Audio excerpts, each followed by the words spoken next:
How's everybody doing? Thank you for joining us. This is the third installment of our Behind the Page series, hosted at Lore in collaboration with Art and Practice. We're honored to welcome Chef Keith Corbin, a two-time James Beard Award nominee, co-founder and executive chef of the acclaimed Alta Adams, and author of California Soul, the book we're discussing today. Prophet Walker is a community leader, activist, as well as a co-owner of this building. So please welcome Chef Keith and Prophet Walker. Yes. Hey everyone. Well, thank you all, and thank you Art and Practice, Mark and Alan, for considering the world that you're creating and hosting such a space. Thank you Lore Bookstore for hosting us, and I suspect I have to thank him for being a part of this. We're just about to have fun, man. Like we always do. Correction, I am not the co-owner of the building. That would be great, but just in case someone's listening. But yeah, so this should be a lot of fun.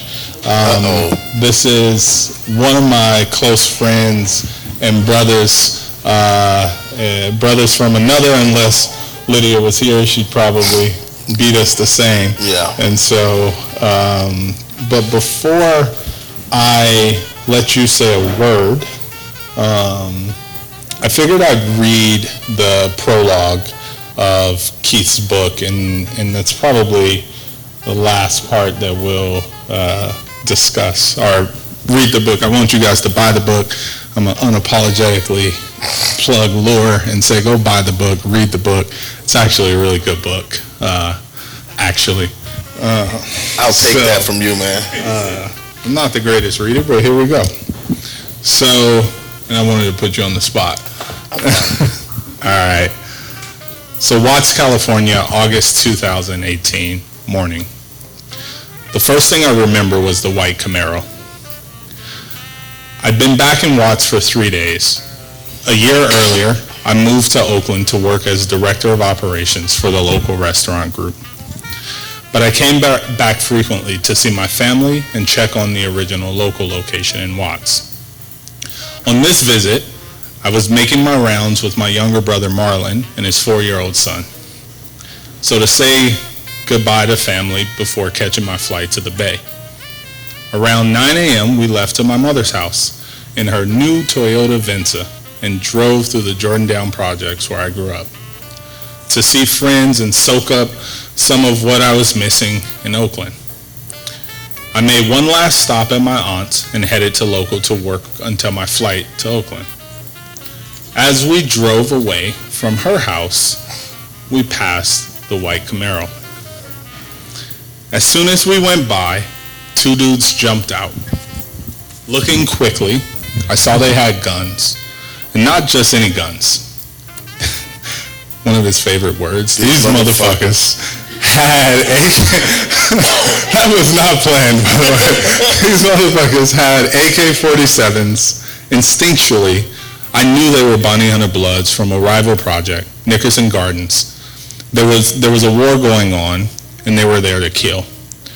As they started shooting, I screamed at my brother, go, go, go, go. Bullets hit the windows and doors.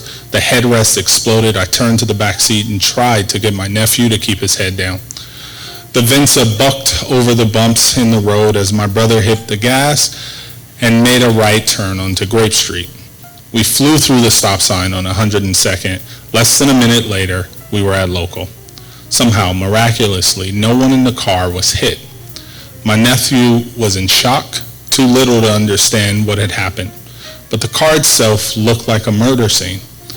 Both headrests had bullets lodged in their poles. The dashboard was shot up. The back hatch was riddled with holes.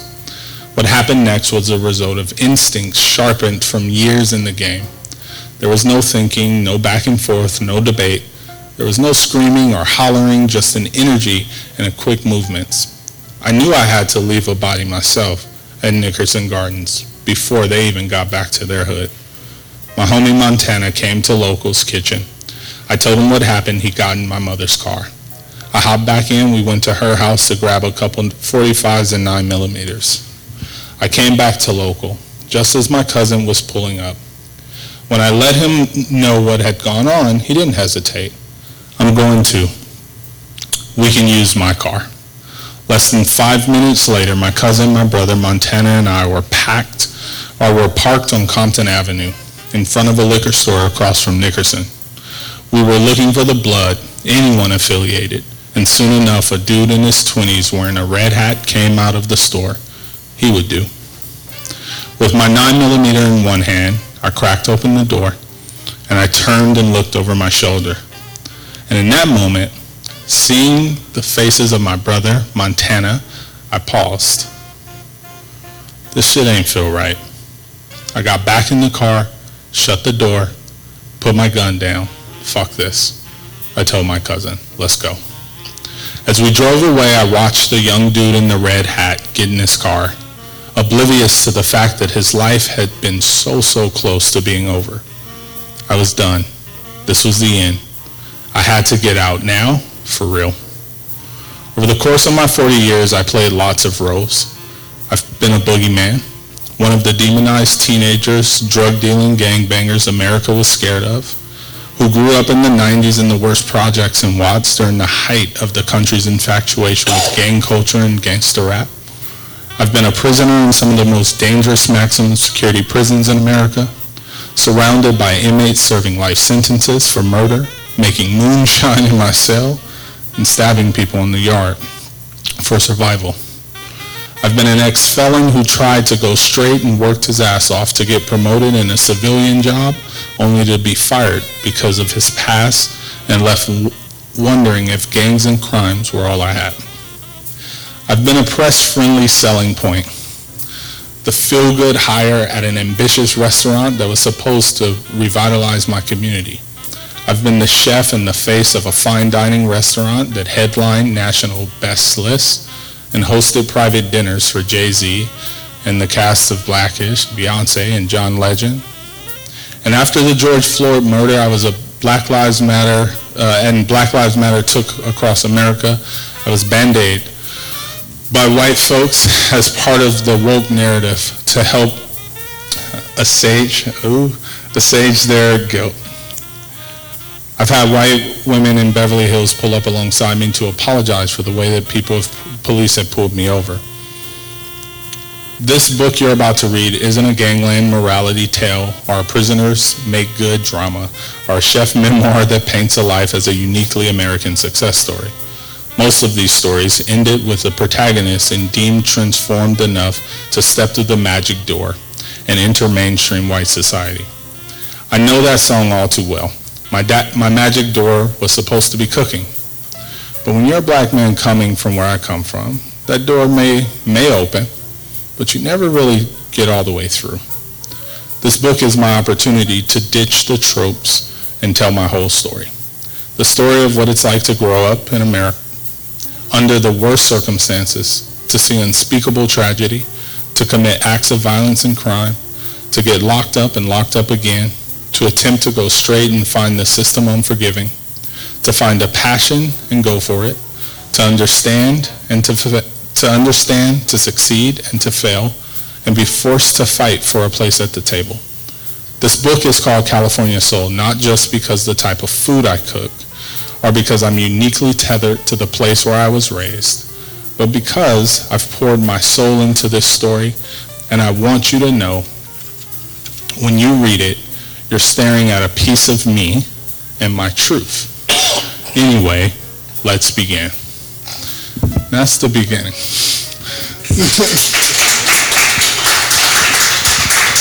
Now you can talk. Where were you when I was actually on book tour? Like, seriously. But I just want to say, me and Prophet, he say that we go back, way back, but none of this. So when I came home from prison, one of the first jobs I got was at the oil refinery, and I talk about that in there. And I worked my butt off and I got a promotion. That promotion required me to drive company cars and equipment. So I had to submit my license. At the time that this was happening, the oil refinery changed their policies about background checks, but I was retroactive in, so it didn't apply. But now that they're running my license for promotion, it applied to me. So when they ran my license, my background came back, they fired me. And so they overlooked how hard I worked and the fact that I worked so well that they wanted to give me a management position. They just seen the background and fired me. And so Prophet at the time was building the Restaurant Loco in Watts, where I actually got my next opportunity that led to all this right here, right? And so thank you. Oh, good, man. Thank you. It was cool to see him work really hard as a construction worker first, humble, and then worked his way in the kitchen, and so goes the story. So look, we're both from Watts, Low Bottoms. Yeah. We've danced a chaos and learned how to like make good on a chaos. And there's a line in your book, well, my one and the last quote, I guess, or my last quote, where you said, hanging in the projects is like a drug rush.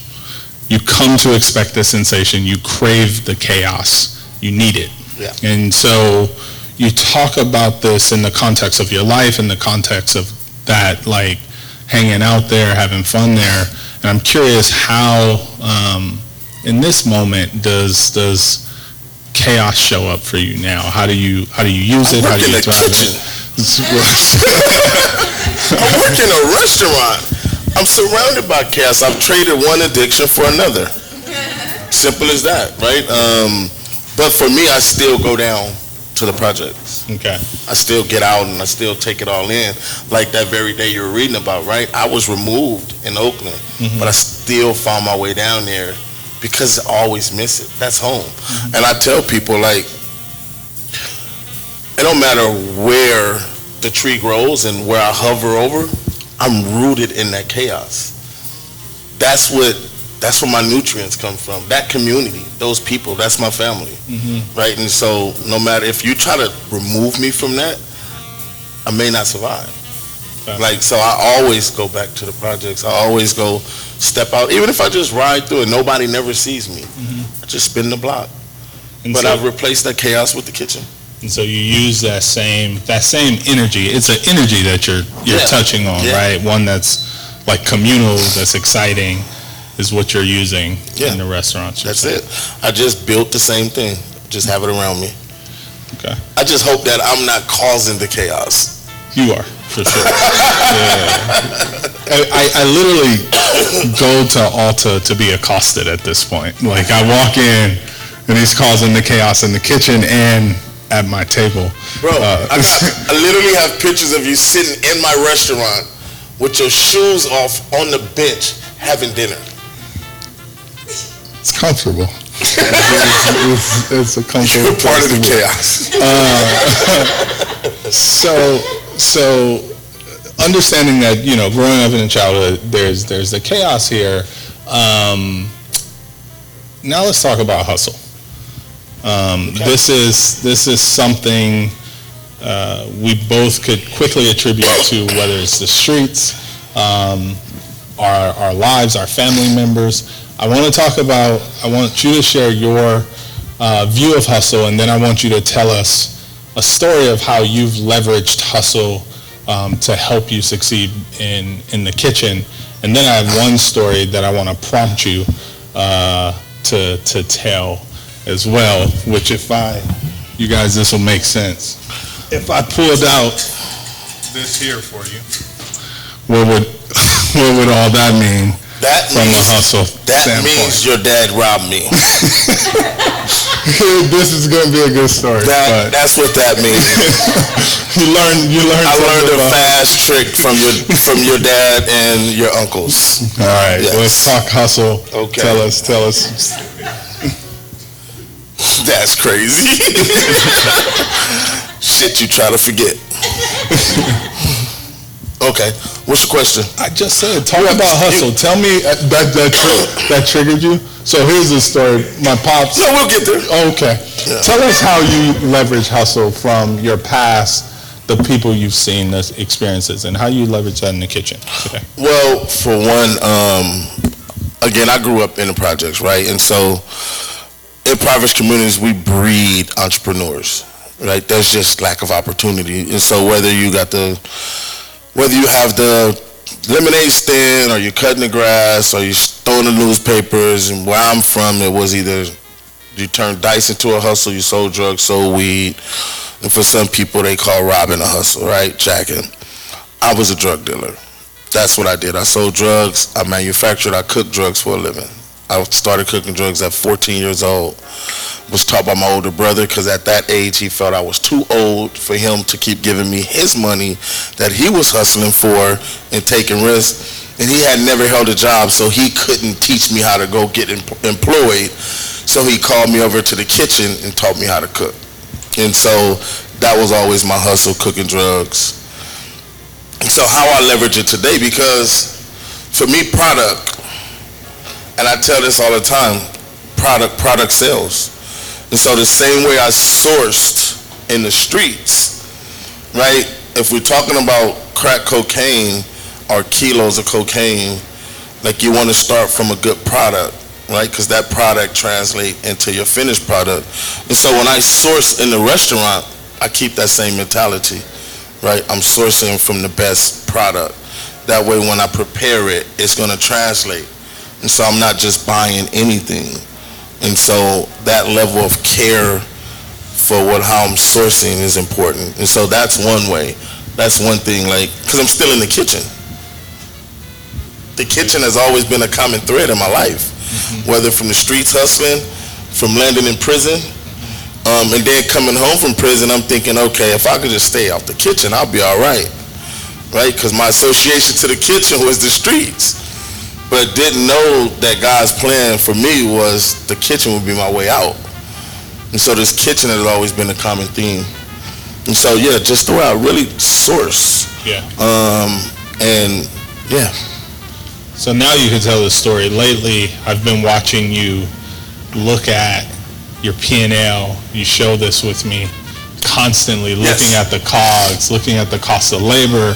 And I like to think that comes you got taught that with the metal. No.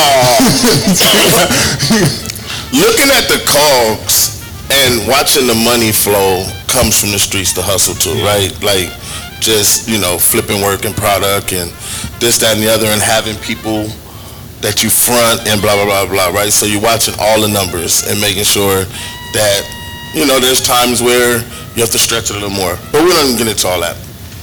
This taught me how to deal with people and stay in control of my own money, right? So I'll tell you the story. We're working and we're building Loco, and we're at the end. We just cleaned it up.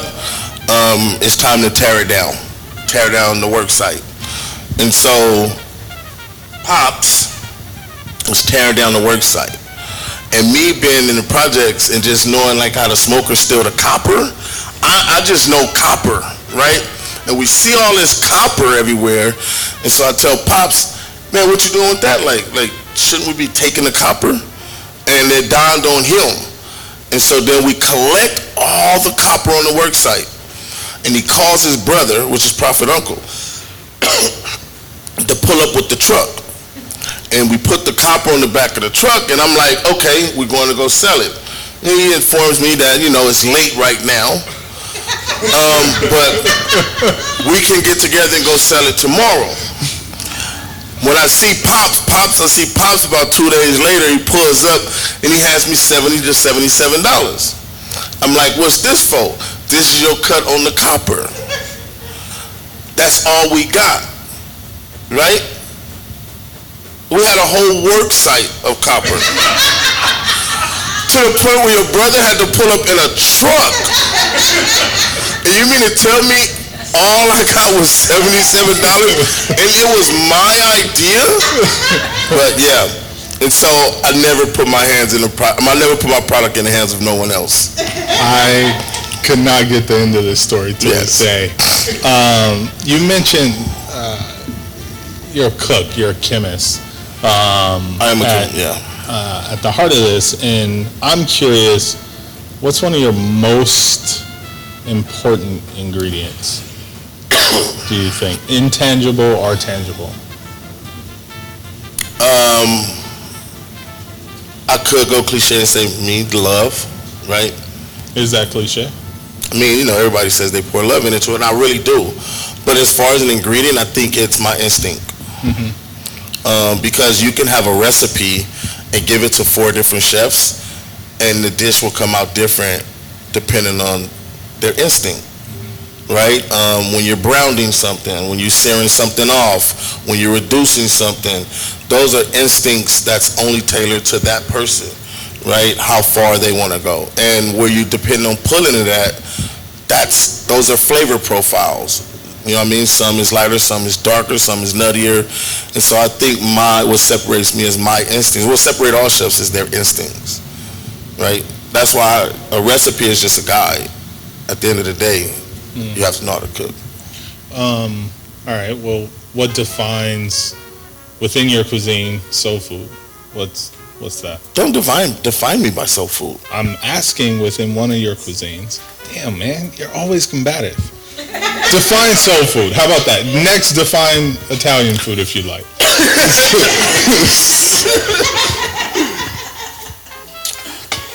So for me, soul food is food that is created out of love, right?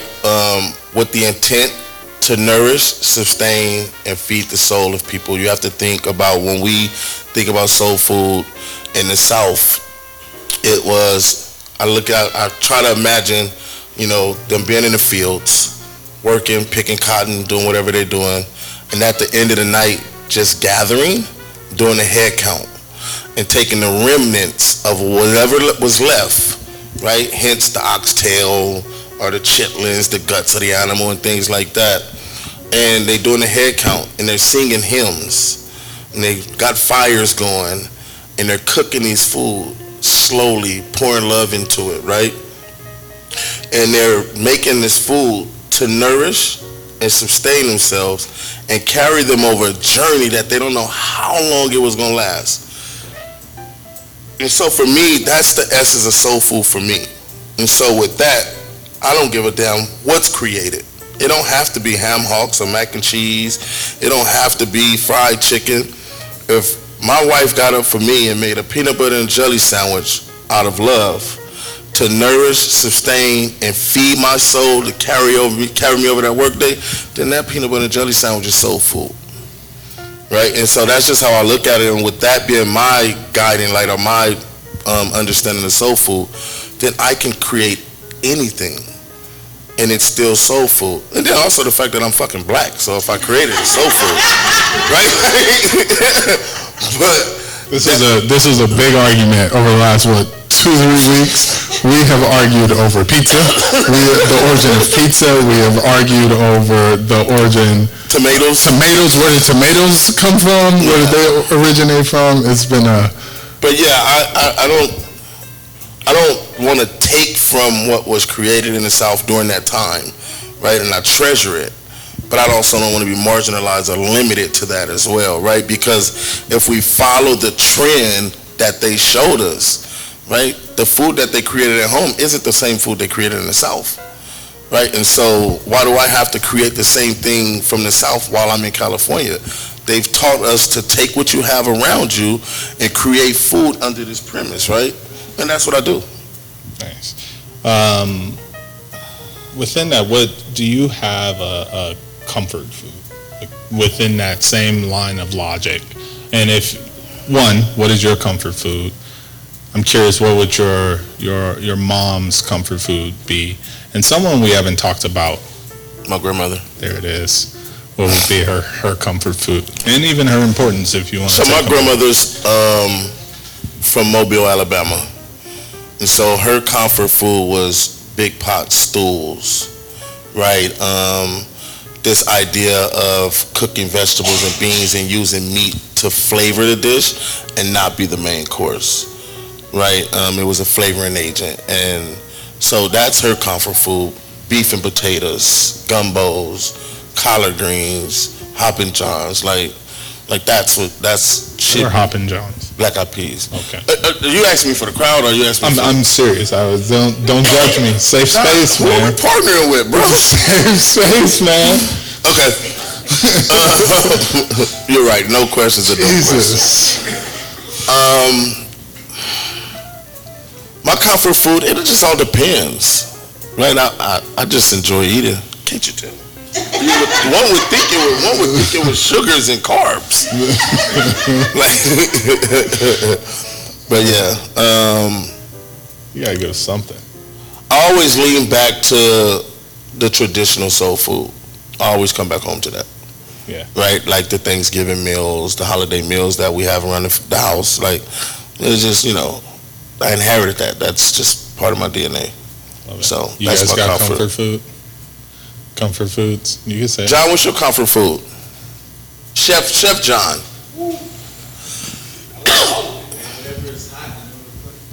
You say that a lot. Like I'm starting to really believe you. Yeah. Anybody else comfort foods? Y'all want to throw out anything? He could cook it.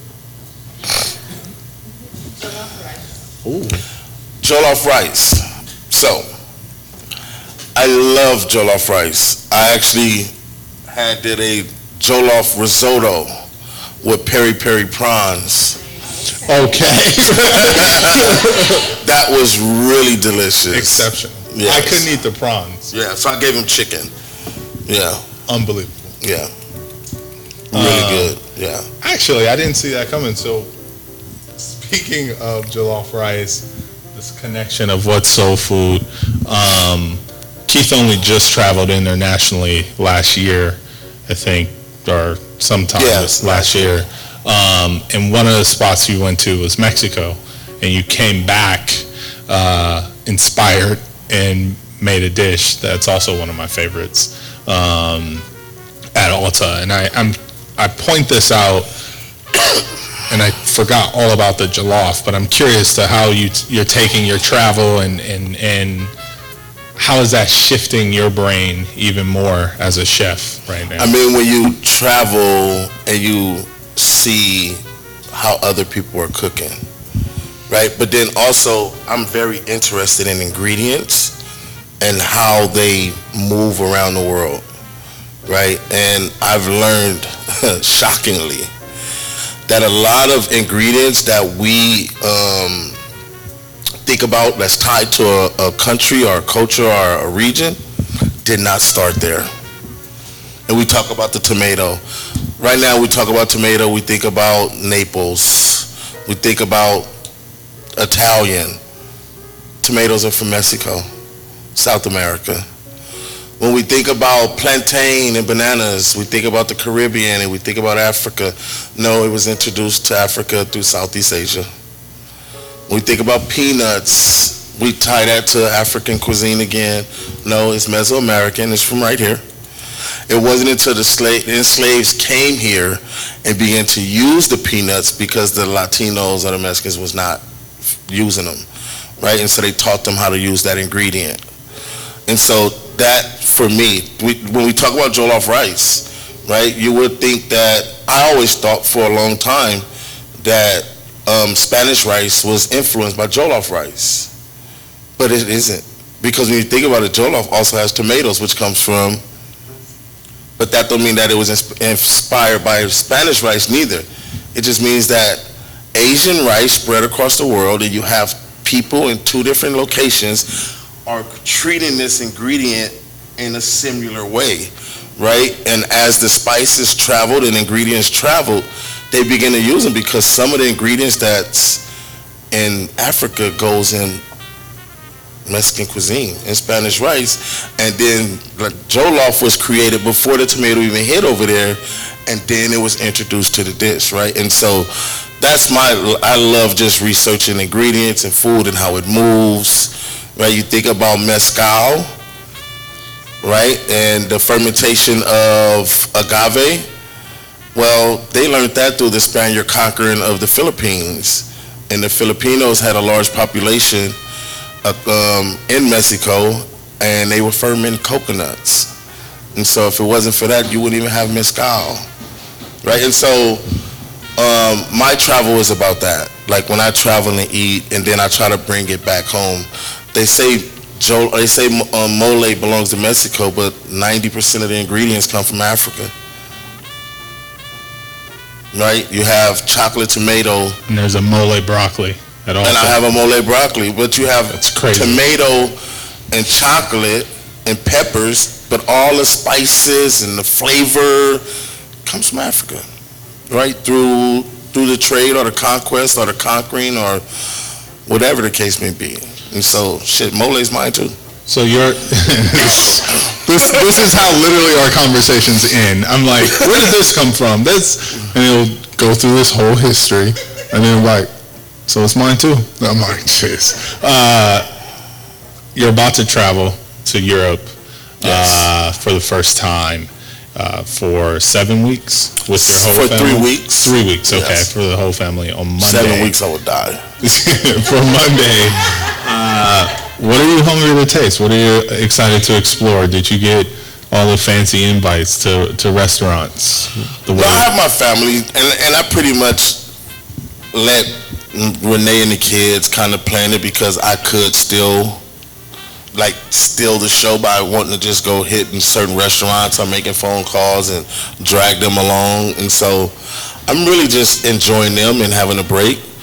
But it's just one thing I couldn't pass up because I'll be in Florence. And, I am a James Bond fan. Love it. And so I went and bought me a tuxedo. Oh, why? You're not smooth. I went and bought me a tuxedo. Like remotely not smooth. I set a few dollars to the side, and I'm going to the Monte Carlo casino. And I'm going to have one shaken, not stirred. And so I'm going to have that experience. And I did get a rental car. It's a stick shift. I haven't drove one since I was 17. So I might burn the clutch out, but... Chaos. Yes. I dwell in it. I thrive in it. I thrive in the chaos. I create it.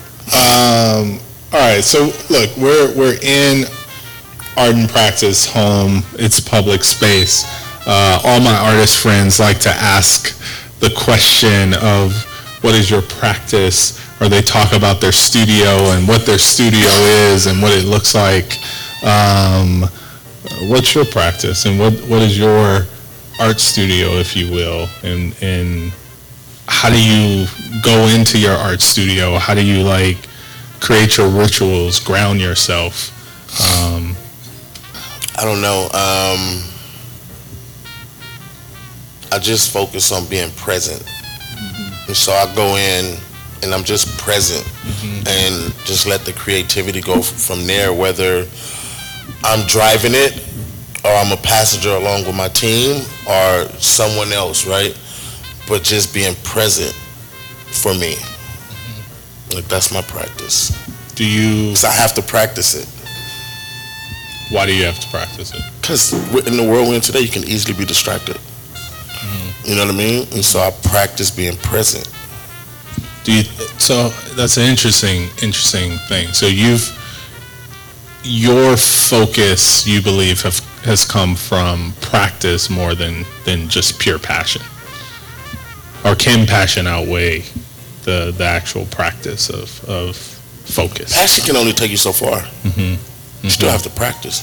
Mm-hmm. You still have to put the work in. Yep. I can sit on the couch and be fucking passionate. Still got to get in there and practice. Okay. Right? Being passionate is just dreaming. I can dream of a building. You still got to build it. Yeah. And you got to put your hands on it. And so you have to get in there and do it, and you have to practice it. And so when I want to build a dish, or I want to inspire the team, or I want to teach them to cook the way I cook, that takes practice. Mm-hmm. And I have to continue to practice that practice. Mm-hmm. Just is what it is. Do you sharpen your knives yourself? I do sharpen my knives myself. Yourself? Yes. What do you use to sharpen your knife? It depends on the knife. I didn't expect that. Yeah. Hold on. Did you guys expect that there were different ways to sharpen a knife? No, it's different grade, stone grade, right? And so it just depends. This is on a non sequitur. I'm actually quite curious right now. So what, do you use different stones, like different grades of stone, or? Yeah, depend on the knife. Depend on like the steel of the knife, what the knife is made of. You use a different grade. Do you have a favorite? Right, John? Do you have a favorite knife? Did you name it? I didn't name it, Wow. but I had a knife that came back from Japan, handmade, from Daniel. Just a beautiful knife. If you could name it, what would you name it? Prophet. I'm asking a question. What would you name it? Prophet. Oh, you're saying my name. No, nigga, full not of your shit. name, just Prophet. The Prophet. This is being recorded, man. We You wanna- don't own the name Prophet.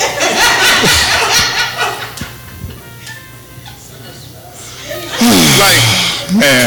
what does Okay. Prophet mean? It means me. Okay. It's my name. It means me. Okay. My understanding is that they foresee the future, right? They That's tell them. Webster's understanding. Okay. Also biblical. And so that knife is creating the next dish, the future. I will call it Prophet. All right, I'm gonna end this off with. As you guys can see, we could banter back and forth. I would love for the audience to have what I find pretty special, which is this bantering back and forth. I can call them. I can learn about knives, and I now know that there's different ways to sharpen knives. And so I'd love for you all to ask. There's only one way to sharpen a knife. You said there were different grades of knife, different stones. There's only one way to sharpen a knife, and that's to grind it.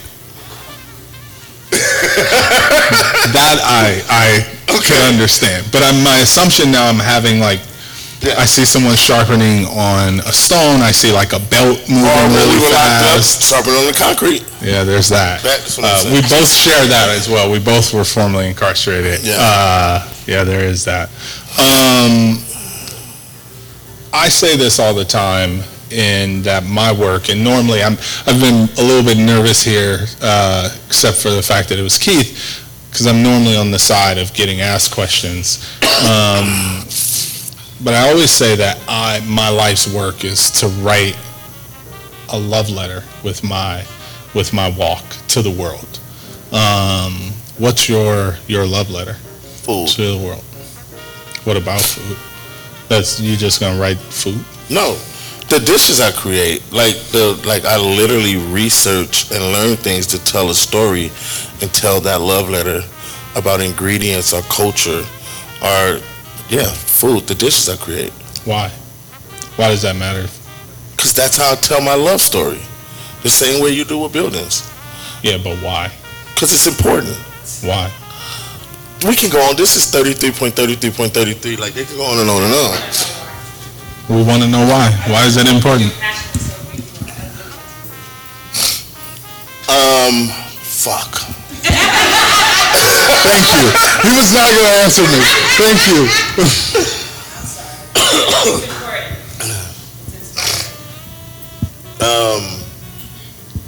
I was introduced to food, cooking. I wasn't taught cooking by my grandmother. But I grew up in Watts in the 80s during the crack epidemic. And so both my parents was on drugs. My household was crazy. My uncle's robbing banks, getting chased by the police, running in their house, getting raided. Shit, even Granny found it hard times and wound up having to sell some weed from time to time and got the house raided. But one thing that connects me to food is watching my grandmother get up every morning and pour her heart and soul and love into cooking, right? We had to fend for ourselves for breakfast and lunch, but she will take cheap cuts of meat and tease out all the love and feed the community. So that connection, and also like if I wanted to spend time with her, it would be in the kitchen. And so just the love she had and the way she told us she loved us was through cooking, right? She was from a generation where you didn't really talk. I guess what they call it, the silent generation. She didn't talk. She didn't explain to you what was going on in the world. she loved us by feeding us. She loved us by getting up every morning. And so that's my connection to food, and that's what I share with the world. That's the story. Thank you. Well, I'm done. I was about to say why again, Yeah. but There's no why after that one, Prophet. Actually, I have one last quick question, which is something I'm going to enter the audience a little more into personal conversations. I deal with this a lot of like being a black developer, but I never was taught in school that differential equations was different for black or white or otherwise, or calculus or any other thing I was forced to learn. What you mean different? It's not different is the point. Yeah. And so my question to you is, how do you feel, and what is your thoughts around this concept of being a black chef? I'm a chef. There it is. The fuck? And that's I'm not into the marginalizing, right? Like, I'm not into the tokenism. I'm also not chasing acceptance from white America neither. Like, I don't give a fuck about, being in a boys club. Like, I don't have no network of white chefs that I call and, hey, buddy. Like, I just cook, man. Like, for real. Like, I'm not seeking none of that. I get asked that question a lot, like, about my chef network, or about, is there any, like, that inspire me? No, I'm a chef. They don't have to give it to me. I give it to myself, right? I'm not one that needs no one else's acceptance or validation. You need mine. I get yours. I don't need it. I'm not giving it now. It's over. You got oops in the audience. Damn. Yeah, like, you know, Chef John's a chef. He calls me chef. That means a lot to me. Yeah. Right? That means a whole lot. And so it's those moments. But at the end of the day, I walk in and I'm the chef of my place. And if it's not, I'm the leader. Right? And people are entrusted to learn from me and under me. Yeah. And so I go in there with that responsibility, and I treasure it, and I honor it. And I also do not take lightly the trust that you all have with trusting me to put food in your body. Right? And so these are all personal things for me that I take good, like, it really means a lot. So I don't need no one else to tell me anything. Love You it. walk in there, I'm your chef. I'm gonna make sure you're taken care of. Simple as that. Just is what it is. We have an unspoken contract. All right. Well, now you all met my friend Keith behind the pages. There's a lot in this book. If you thought the prologue was incredible, the whole book truly page turner. So I encourage you all to buy it, to learn more about it. But I think, Ebony, if we could get questions from the audience, if there are any. Some questions too. No need to ask me. It's about Keith. And yeah.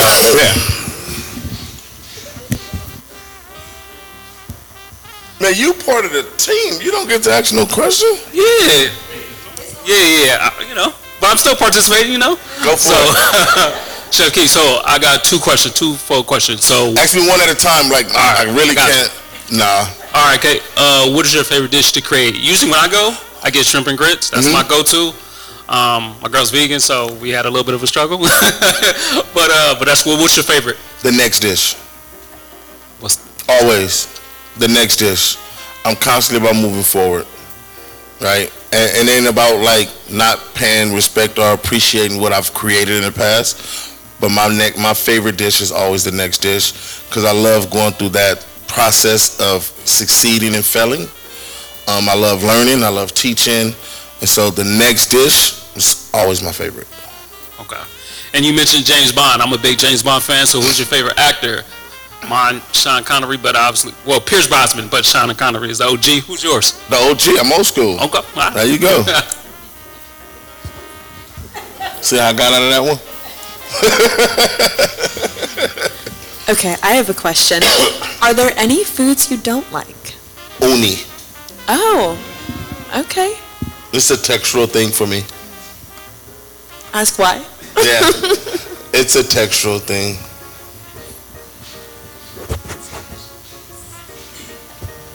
If you could pick a country or a city to do a chef residency, or like a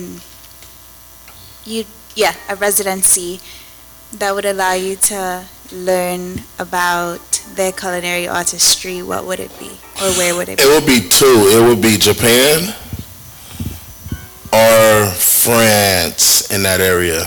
And the reason being, Japan just has a discipline around cooking that is unrivaled. The attention of detail, the thought process. If you ever go anywhere and eat like Japanese or sushi inspired, like even the size is perfect for the bite, right? You coming out, you got a whole fucking lamb shank. And so, like, their attention to detail, their discipline, right? And for me, they're leading the culinary world, and I just really want to go experience it. And then pastry. I just don't know it, right? I'll make a good banana pudding, right? And I just don't see, and maybe I just haven't been out enough. Don't you dare. I just don't see, like, really, I haven't came across any, like, black pastry chefs at that level. And so I would definitely love to go learn pastries. Or just the art of it. Yeah. You mentioned that you're most interested in your next dish. But I'm curious, like, as a chef, you've cooked so many different dishes, and they kind of drive in a lot of ways the way you cook going forward. Is there one dish, or is there any dishes that you could share that are like the most memorable dishes that you've served? I want to say all of them. All of them? For a reason. I do a lot of table touching. I come out of the kitchen quite a bit. And so when you hear stories like Prophet talking about the mole, right? There's like no way I thought that was going to even be a hit. And so when I hear those stories about the dishes, because when I cook, chef, it's not about me. It's about the person experiencing it. And I think to some degree, at some point, every dish that I created touched one person at least that I've heard a story about. And so that makes them all my favorite. And for whatever reason.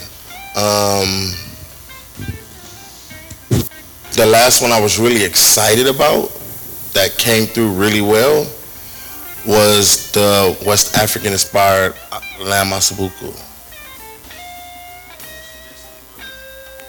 So right now, it's not a dish per se that I'm working on. It's a story. And so, and we've talked about this, and Prophet talked about this, and they have this phrase of modern American or modern California, and for me, what the fuck does America has to do with South Central?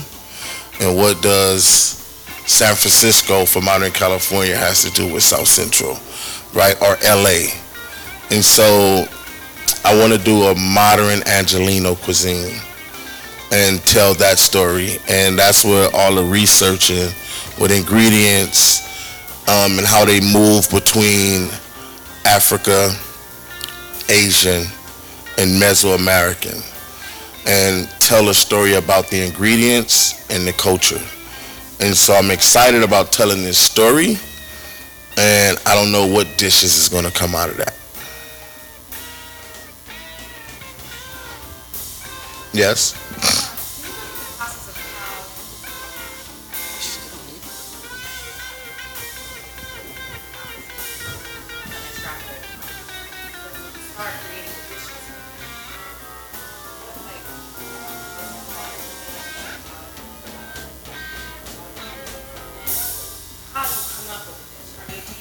One ingredient. One ingredient is the inspiration. And so whether you're walking through the farmer's market and you try a vegetable or you try a herb, or I start with one ingredient and start to build the story around that ingredient.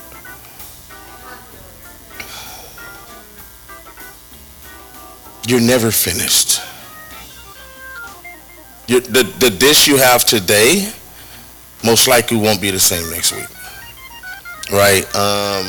It's a living document. It's just when you have the courage to put it out. At what point you're ready to test it. No, I'll put it out, right? But as I'm putting it out and as I'm tasting it while I'm making it, right, different instincts kick in. You know what I'm saying? Or you may discover something else, or you want to try something else, right? And so for me, like, if I cook, I would hope it's consistently good. But the dish itself may not be consistent, like the exact same thing over, unless you're talking about like the fried chicken or the oxtails or fucking making rice, right? But like when I'm creating a dish, like I'm on a journey and I'm taking you with me. And I just hope you enjoy it along the ride. The dish can change by night by night. Now, do you lead with like texture or flavor, or both? Because some. Now you answer that question. No, I want to hear you answer. No, I want to hear you answer. You just said uni because it's like you I have texture. For my own purpose, the reason. But what I lead with? Flavor. Okay, great. Just want to make sure we're clear for the cameras. There's a question back there. I don't want this to sound morbid, but what do you want your tombstone to say? He was a motherfucking gangster. Yeah? Yes. Do you know what it takes for us to go through this, like we fight. Like we don't get, like it, you have to be gangster, right, John? Like we don't get to go, we don't have collateral. We don't get to go to the banks and get loans.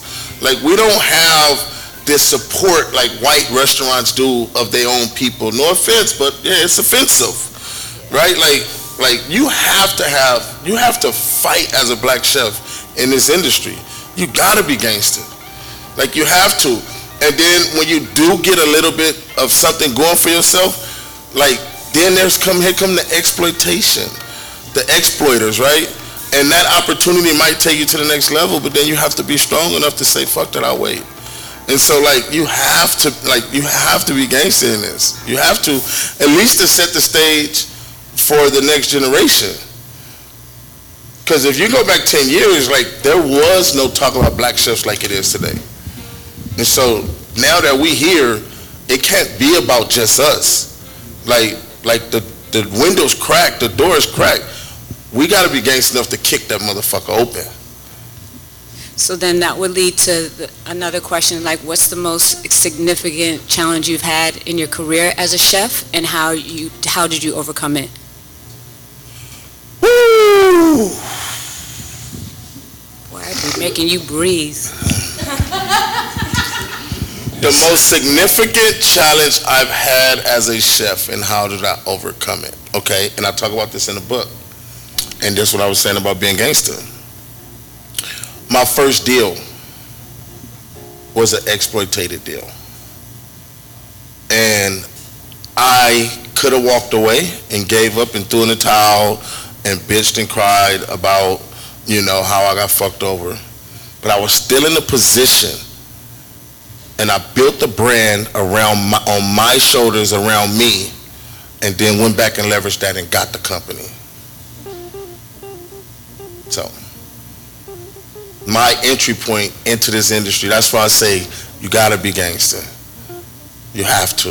At this right now, today, maybe 10 years from now for the next generation, but right now, like, we're fighting to not just be seen as Instagram chefs or home cooks or any of that shit. And we're not getting the best opportunities. We are now with Prophet. but we're not getting the best opportunities out there, right? We still have to take loans and money from people that just want you to cook and entertain the guests. Yeah, you may have a part of it, right? But we're not at the point right now where we're 100% as a black community financing our own businesses. So that should take strength. Does that answer? Okay.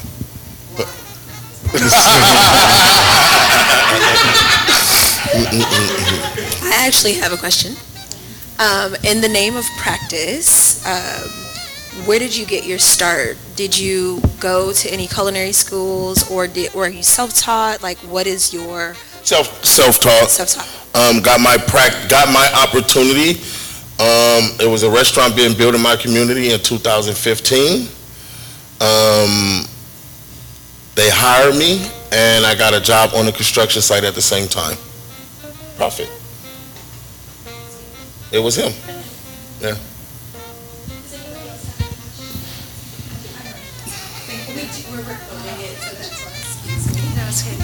So when you were saying that you started with Prophet and that was your first restaurant, but you'd also worked in kitchens when you were incarcerated? Yeah, but go ahead. So how did you find your culinary voice? Did you start with the foods that you were raised with, and then absolutely, and then once you were doing that, then you branched out into other culinary areas? Where did your imagination take you? Oakland. Say more about that. Can you say more about Oakland? So Oakland, yes. We ran Watts for about 6 months, and then we were opening up in Oakland. I was asked to join the executive body. We were going to Oakland. It wasn't about my ability. It was more so about I can get them into the community, right? But again, the opportunity was still there, and I seized the opportunity. And so working amongst the different chefs up there, I literally was working 3 restaurants a day, like going around, and just started to, the first time I ever experienced a farmer's market was at San Francisco Embarcadero. First time I ever experienced the Whole Food was in Oakland, across from the lake, Lake Merritt, right? You know what I'm talking about? So, like, these are my first experience outside of just having bushel food in my community, right? Like, and so those things, first time I've ever seen food just loved on, right? And not from like a convenience store. And so I started to imagine, it started with the imagination of what my grandmother probably could have created if she had access to what I now have access to. And then that went into dreaming about a upscale. I hate using upscale, or I hate using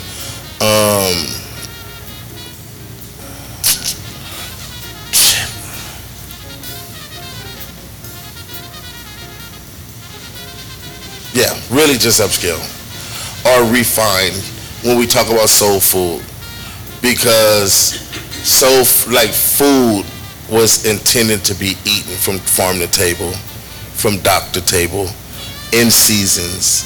And so that shit don't apply to no other culture. So why do it have to apply to ours? Because we have the opportunity to create the food from farm to table. Our ancestors picked it from the goddamn tree and ate it, right? And so it just told me that our food was already measured at the lowest. And so I wanted to elevate it is what I was saying. I hate using elevated soul food, because it means that I'm bringing it from a place from the bottom, and it should never be there. We should never view it that way. And so that's where my inspiration came from, just thinking about what my grandmother could have created if she had access to what I had now. And so on any given time at Alta, I just did it last week. I travel. When I get back, I've been running 2 menus. And one of the menus is where I'm from, meaning where I started. And so you can have the Alta staples, the fried chicken, the collard greens, and this, that, and the other. and then the other menu is where I'm going. And so as I create these dishes or go on this journey, then you can have the opportunity to go on a journey with me, right? And so, as like John was saying, every dish inspire you and push you forward. And so as I'm expanding, I'm sharing that with you along the journey. And so I did it last week. It was awesome. People loved it. They had some of the staples from where I'm from, and they experienced a lot of where I'm going. And it's really a tale of two different stories, right? It's like two different total styles of cooking. I have another question around practice. So how did you teach yourself the actual craft of cooking, like all the nuances, like, and really honing the craft to really bring out your imagination? Did you stage? Did you just read books? I invite chefs in. I collab. I work among. I research. Right. I learn a lot. I research, and I just get in there and I practice. Like, I live in that damn restaurant. And I just practice. I practice at home. I just had my daughter come back from medical school, Howard, for her summer break. And we were making ravioli. Like, we cook together. We practice. And I love when she comes because the rest of the house, they just want fucking fried chicken and the regulars. But when she comes, because she's traveled, like, we practice things. And so every opportunity I get, I just keep practicing. Or I partner with chefs. I go to their restaurants and I cook.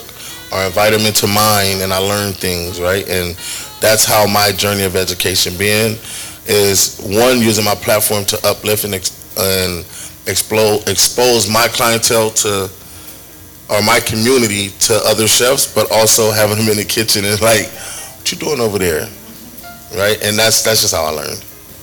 But I also have like an imagination, right? I grew up in poverty. I had to create. That's what we do. And so I don't have the fear of failure, right? And so I'm not marginalized or by any of that. Like, I will get in there and you can tell me something don't go together and I will seek the balance, right? It's only one dish or one idea that I haven't conquered yet, and that's pairing white chocolate and cauliflower. It keep escaping me. And John looking like, nigga, let that go. And I've been told that, and so because I've been told that, I'm going to create a dish and say, hey, chef, come check it out. Try this. Ooh, this delicious. What's that? Nigga, that's cauliflower and white chocolate. So, yeah, I learned by working amongst other chefs. That was the last question.